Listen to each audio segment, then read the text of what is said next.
بسم اللہ والصلاة والسلام علی رسول اللہ، اما بعد۔ سوال ہے کہ مسلمان کی تعریف کیا ہے اور مسلمان ہونے کی شرائط کیا ہے؟ جواب صرف قرآن مجید کی روح سے دیا جائے۔ سب سے پہلی بات تو یہ ہے کہ مسلمان ہونے کے لیے شرط یہ ہے کہ جس طرح وہ قرآن مجید کے اوپر ایمان رکھتا ہے، اسی طرح وہ رسول اللہ صلی اللہ علیہ وسلم کی حدیث کے اوپر بھی ایمان رکھے۔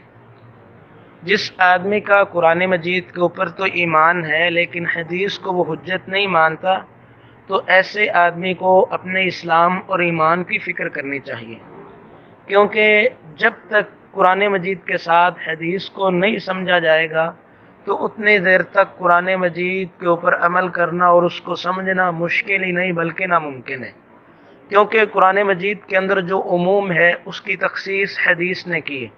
قرآن مجید کے اندر جو مطلق حکم ہے اس کو مقید حدیث نے کی ہے۔ قرآن مجید کے اندر جو اجمال ہے اس کی تفصیل حدیث نے بیان کی ہے۔ قرآن مجید نے یہ کہا ہے وَأَقِیمُوا الصَّلَاةَ، نماز قائم کرو۔ ایک دن کے اندر کتنی نمازیں پڑھنی ہیں، کون کون سی نمازیں پڑھنی ہے، کس وقت کے اندر پڑھنی ہے، کتنی رکعتیں پڑھنی ہے، کس طریقے سے پڑھنی ہے، رکوع، سجدہ، قیام، اس کا طریقہ کیا ہے، یہ تمام چیزیں جو ہیں وہ قرآن مجید کے اندر ان کی تفصیل نہیں ہے، یہ تمام تفصیل جو ہے وہ رسول اللہ صلی اللہ علیہ وسلم کی حدیث نے بیان کی ہے۔ اسی طرح قرآن مجید کے اندر عموم ہے وَالسَّارِقُ وَالسَّارِقَةُ فَاقْطَعُوا أَيْدِيَهُمَا، چوری کرنے والا مرد ہو عورت ہو اس کا ہاتھ کاٹ دیا جائے۔ اب کتنی چوری کے اوپر ہاتھ کاٹنا ہے، کہاں سے ہاتھ کاٹنا ہے، کون سا ہاتھ کاٹنا ہے، اس کی جو تخصیص ہے وہ حدیث نے کی ہے، قرآن مجید کے اندر اس کی تخصیص نہیں ہے۔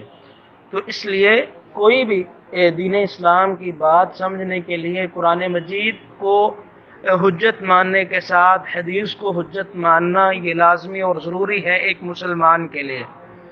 جو آدمی قرآن مجید کو تو اپنے لیے حجت مانتا ہے، حدیث کو حجت نہیں مانتا، تو اس آدمی کو جو ہے وہ سمجھ لینا چاہیے کہ اس نے اسلام کو صحیح طریقے سے نہیں سمجھا۔ اب رہی بات کہ اسلام کی تعریف کیا ہے، اسلام کی تعریف کی ہے شیخ الاسلام ابن تیمیہ رحمہ اللہ نے، اور اسی طرح شیخ الاسلام محمد بن عبد الوہاب رحمہ اللہ نے، کہ اسلام ہے هو الاستسلام للہ والانقیاد له بالطاعۃ والبراءۃ من الشرک واہلہ، کہ اپنے آپ کو اللہ کے سپرد کر دینا، اللہ کے لیے اطاعت اور فرما برداری کرنا، شرک اور اہل شرک سے اعلان برات کرنا، اس کو اسلام کہتے ہیں، اور جو ایسی چیزوں پہ عمل کرتا ہے اس کو مسلمان کہتے ہیں۔ تو مسلمان ہونے کے لیے یہ شرائط ہے۔ تو ارکان رسول اللہ صلی اللہ علیہ وسلم نے اسلام کے بیان کیے ہیں، وہ 5 ارکان ہیں، کلمہ ہے، نماز ہے، روزہ ہے، زکوٰۃ ہے، حج ہے۔ تو ان چیزوں کے اوپر بھی ایمان جو ہے آدمی کا اتنی دیر تک مکمل نہیں ہو سکتا جب تک وہ قرآن مجید کے ساتھ حدیث کو نہیں مانتا۔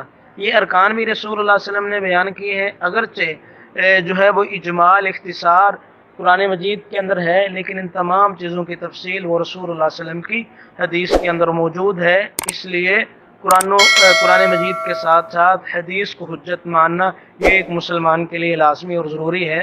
واللہ اعلم بالصواب۔